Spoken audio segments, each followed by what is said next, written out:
कहते हैं दुनिया में अगर इंसान की किसी चीज़ की सबसे सख्त ज़रूरत पड़ती है, वह ज़रूरत पड़ती है प्यार और पैसे का। और इसके लिए इंसान किसी भी हद तक गुजर जाता है। लेकिन कहा भी गया है दोस्तों कि इंसान जिस तरह कर्म करता है सेम उसको ही वैसे ही फल भी मिल जाता है। आज के घटना में सेम ऐसा हुआ जिसकी वजह से एक व्यक्ति हमेशा के लिए इस दुनिया को छोड़ के चला जाता है। और जब लोगों के सामने सच्चाई निकल के आता है, इससे सुनने के बाद लोग हैरान और परेशान हो जाते हैं। आज की घटना में क्या था, इस घटना की आप पूरी सच्चाई जानने के लिए इस वीडियो को आप लास्ट तक ज़रूर देखिएगा। नमस्कार दोस्तों, मैं प्रदीप कुमार आपको इस टेढ़ीबाज चैनल पे मैं स्वागत करता हूं। दोस्तों आज की यह जो सच्ची घटना है, यह घटना है मध्य प्रदेश। और मध्य प्रदेश का एक ज़िला पड़ता है मंदसौर, और ठीक उसी के पास इलाका पड़ता है पिपलिया मंडी, और ठीक उसी के पास एक चौराहा पड़ता है लवली, और ठीक उसी के पास जो होता है एक दैनिक न्यूज़ पेपर का जो होता है ऑफिस पड़ता है। उसी ऑफिस में बैठे होते हैं कमलेश जैन, जिनकी उम्र होती है लगभग 47 साल के आसपास। कमलेश जैन का जो मेन मकसद होता है वह पत्रकारिता की दुनिया में उनका कदम रखना होता है। उनका जो होता है कमलेश जैन का अपने इलाके में उस मंदसौर ज़िले में जितने लोग लगभग उनको जानते थे, सभी लोग उनके जो है एक पत्रकारिता के नाम से जानते थे। क्योंकि कमलेश जैन जो होते हैं काफ़ी लोगों की अपनी ही उसी पत्रकारिता के बल पर कभी किसी लोगों पर एहसान भी कर चुके होते हैं, जिस वजह से उन पर काफ़ी लोग मेहरबान भी हो गए थे। कमलेश जैन अपनी दुनिया जीने के लिए दिन भर वह जो है न्यूज़ पेपर को वह पूरी तरह से तैयार करने के लिए न्यूज़ की वह काफ़ी तरह से लोगों से मिलकर इकट्ठा करते थे।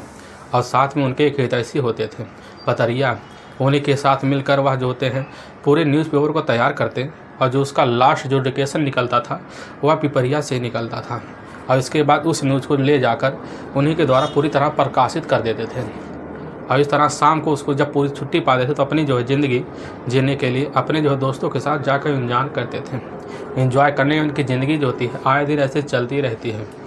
और तभी मैं बात कर रहा हूँ 1 जून 2017 का दिन होता है। शाम के टाइम जो होते हैं जैसे ही अपनी न्यूज़पेपर की पूरी तरह से हेडलाइन को पूरी तरह से छाप के बैठ गए होते हैं, ऑफिस में बिजी होते हैं, उसी समय उनके ऑफिस के सामने एक मोटरसाइकिल खड़ी होती है। खड़ी होने के बाद मोटरसाइकिल पर से 2 व्यक्ति उतरते हैं, तुरंत ही उनके ऑफिस की तरफ जाने लगते हैं। तो ऑफिस में जो लड़के बैठे होते हैं सोचने लगते हैं कि हो सकता है कोई न्यूज़ रिपोर्टिंग देने के लिए इनके पास जा रहा हो, उस तरफ ध्यान नहीं देते हैं। लेकिन जैसे ही सेकंडों बीतता है तो उसी समय कुछ गोलियां चलने की आवाज़ आती है। लड़के खड़े हो जाते हैं, जाकर बाहर देखते हैं, तुरंत ही दौड़े दौड़े ऑफिस की तरफ जाते हैं। वह दोनों जो होते हैं तुरंत ही शूटर उसी समय भागने लग जाते हैं, भाग के अपनी बाइक पर बैठ कर निकल जाते हैं। लड़के अंदर जाते हैं, देखते हैं कि वह जो होते हैं हमारे साहब जो हैं काफ़ी लहूलुहान अवस्था में पड़े हुए हैं।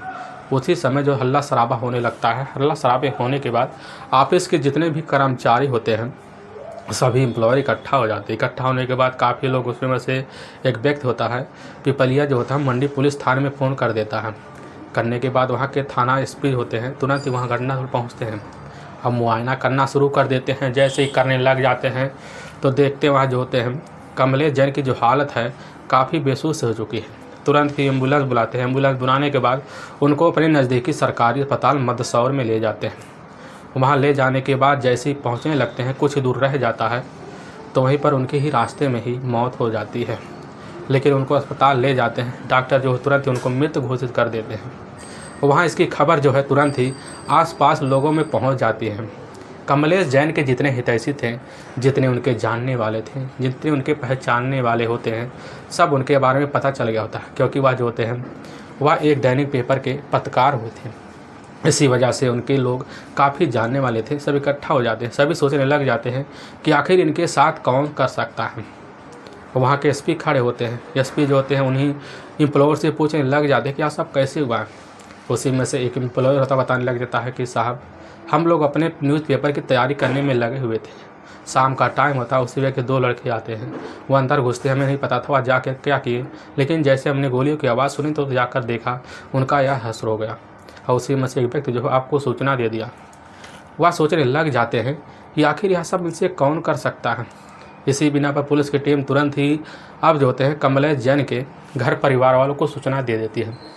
सूचना देने के बाद उनके घर परिवार वाले पहुंच भी जाते हैं और देखते हैं तुरंत ही वहीं पर दहाड़े मारकर चीखना चिल्लाना भी शुरू कर देते हैं।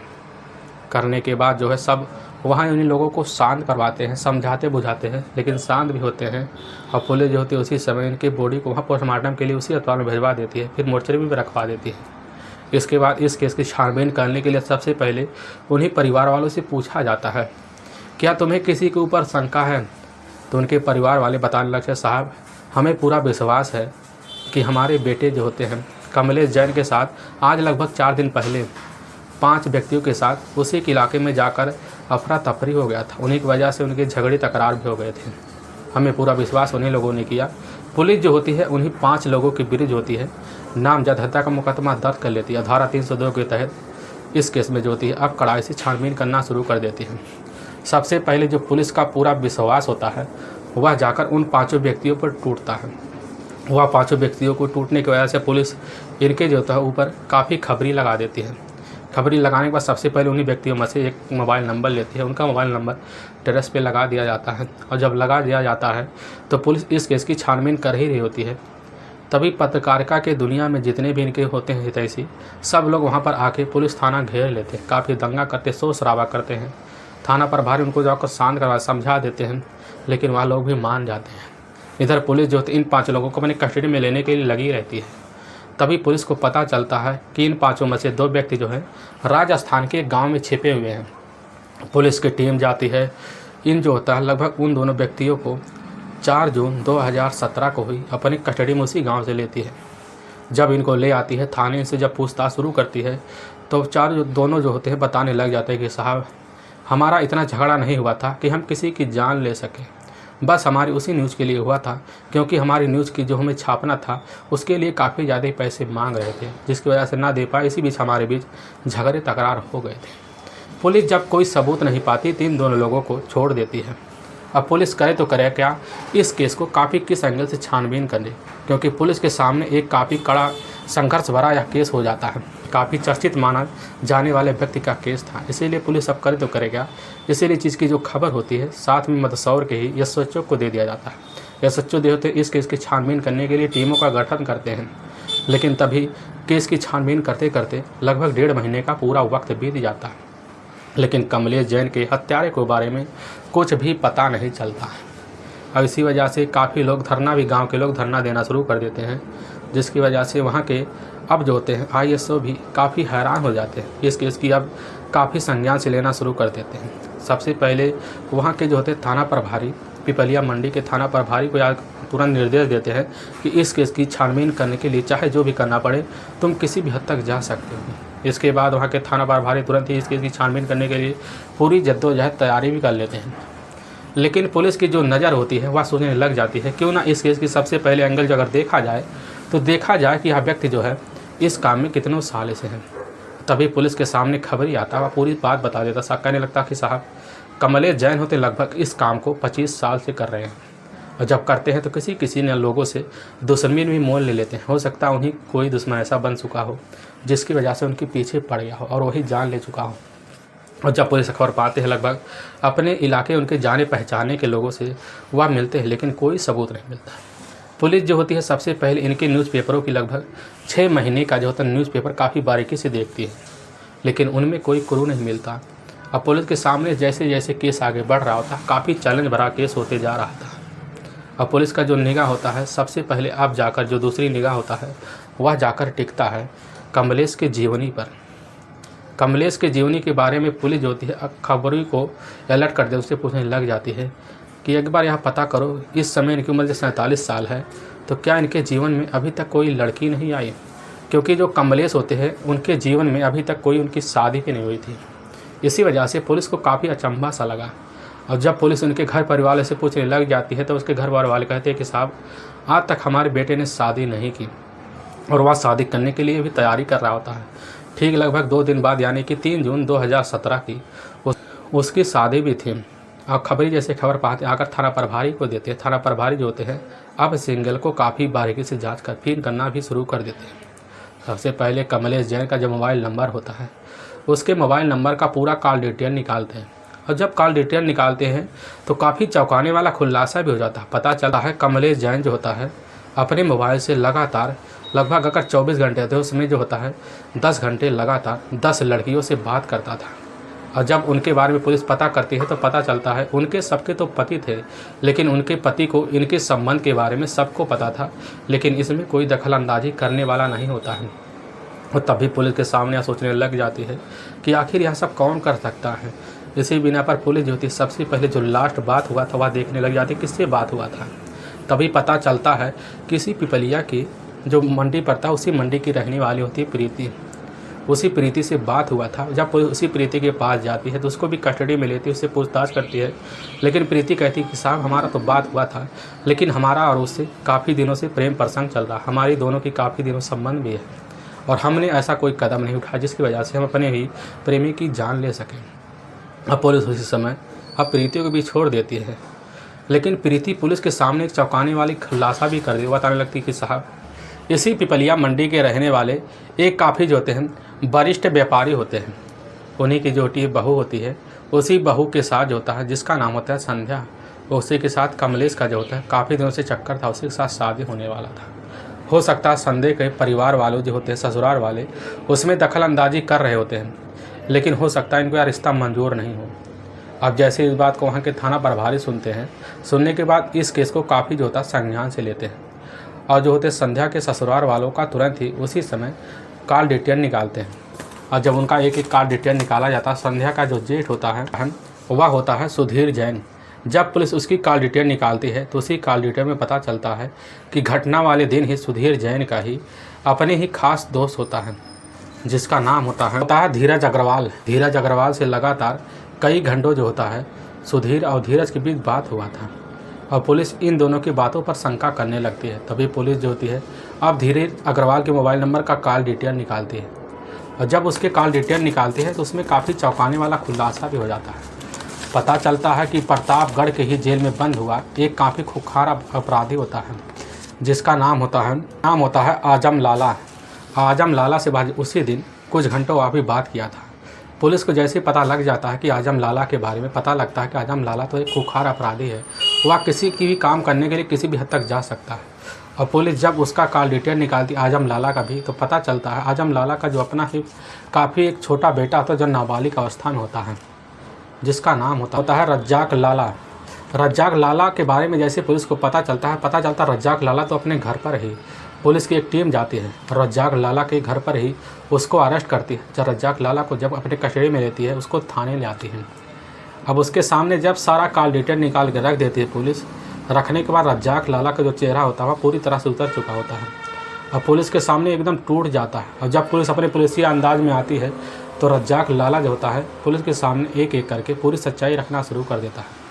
लेकिन जब सच्चाई रखने लगता है, इसके बिना पर पुलिस की जो टीम होती है सुनने के बाद काफ़ी जो होती है हैरान से हो जाती है।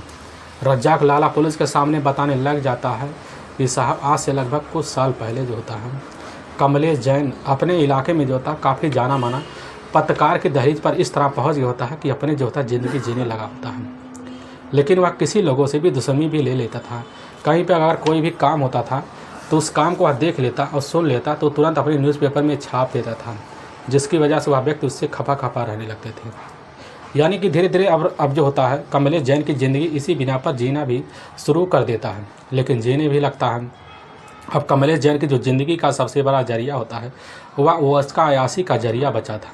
वह अयासी करने के लिए न्यूज़पेपरों का सहारा लेता, कहीं पर जाता था तो उसकी नज़र जो होता है किसी के जो असहाय होते हैं उनके पास जाते, उनसे बात करते और उनकी कमज़ोरी का फ़ायदा उठाकर उनके घर परिवारों की मदद कर देता था।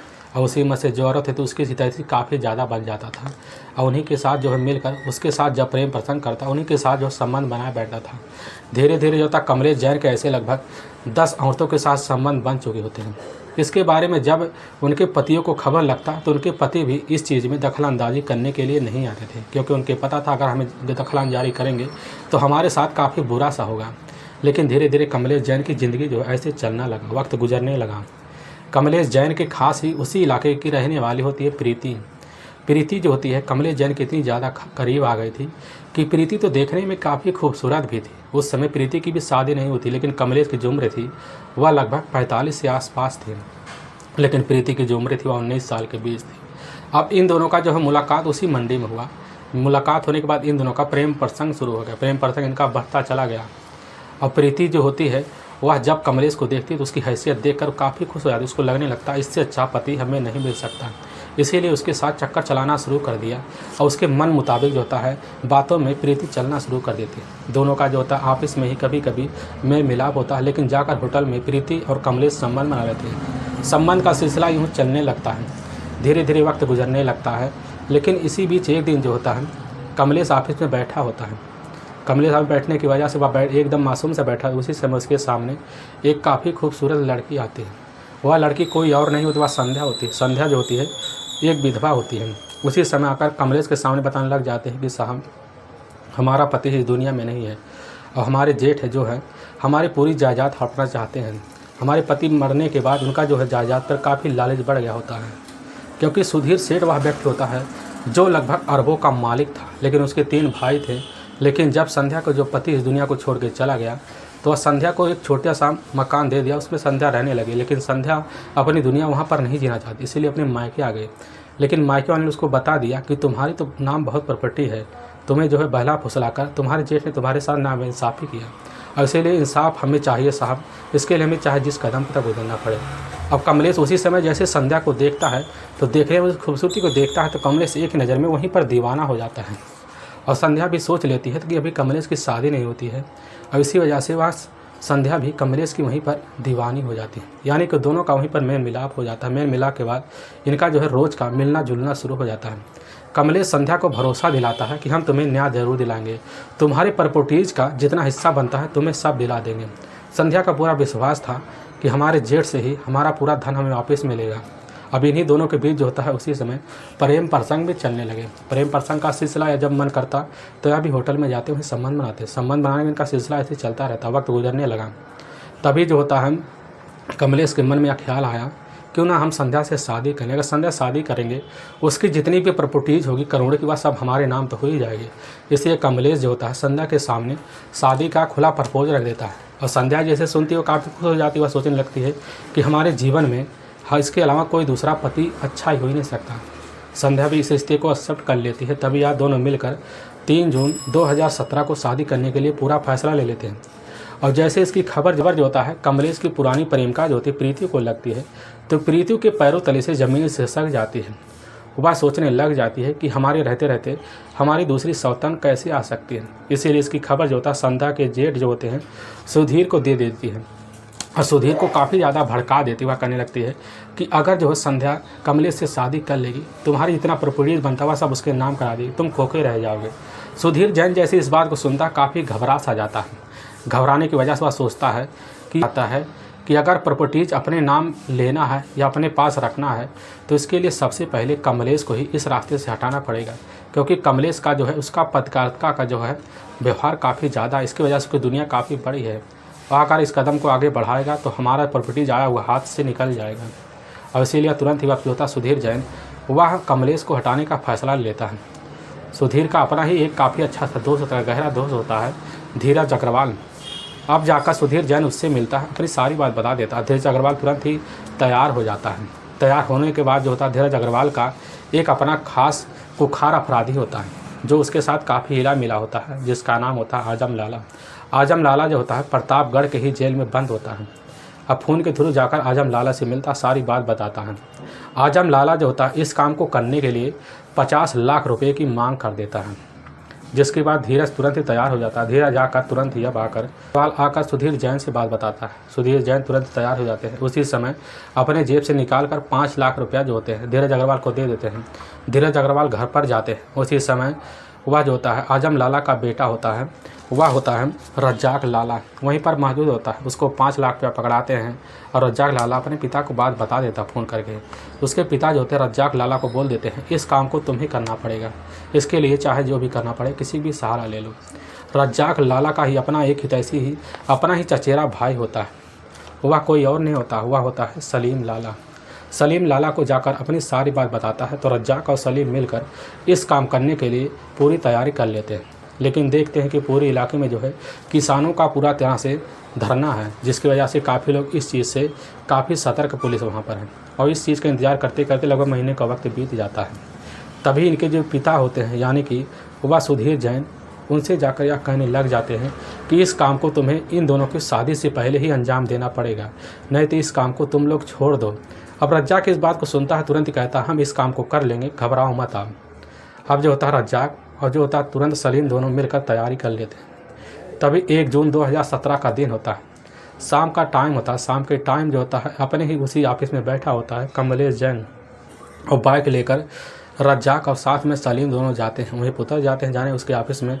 उसके सीने पर धड़ाधड़ कई बार गोलियां चला देते हैं। जब जानते इसकी जो है अब यह दुनिया छोड़ के चला गया है, तुरंत अपनी बाइक पर बैठ कर आकर निकल जाते हैं और इसकी सूचना फ़ोन करके वह जो होते हैं सुधीर जैन को दे देते हैं। और देने के बाद जो है सुधीर जैन अपने आप को काफ़ी जो है तसल्ली बख्श समझने लगता है। वाकई में दोस्तों पुलिस की जो टीम होती है, जैसे यह रज्जाक की तुरंत सच्चाई सुनती है, उसी बिना पर पुलिस की टीम सबसे पहले अब जाती है सुधीर जैन और वह जो होता है धीरज अग्रवाल और साथ में जो होता है रज्जाक और साथ में सलीम और साथ में वह जो होता है जेल में बंद कैदी होता है उसको भी अरेस्ट करके इन पाँचों को ले जाकर पुलिस की टीम इन पाँचों पर गंभीर धर्मकदमा दर्ज करके जेल में डाल देती है। दोस्तों इस घटना का सुनाने का उद्देश्य हमें किसी को परेशान करना नहीं है और ना ही किसी को दिल को ठेस पहुंचाना है। बस आपको यह बताना है कि आप जहां भी रहें आप सावधान और सतर्क जरूर रहें। दोस्तों अगर आपको वीडियो पसंद आ रहा है तो इस वीडियो को आप ज़्यादा से ज़्यादा शेयर और सब्सक्राइब जरूर करें, जिससे हम आपके बहुत आभारी रहेंगे। फिर मिलेंगे नेक्स्ट वीडियो लेकर, तब तक के लिए जय हिंद और जय भारत।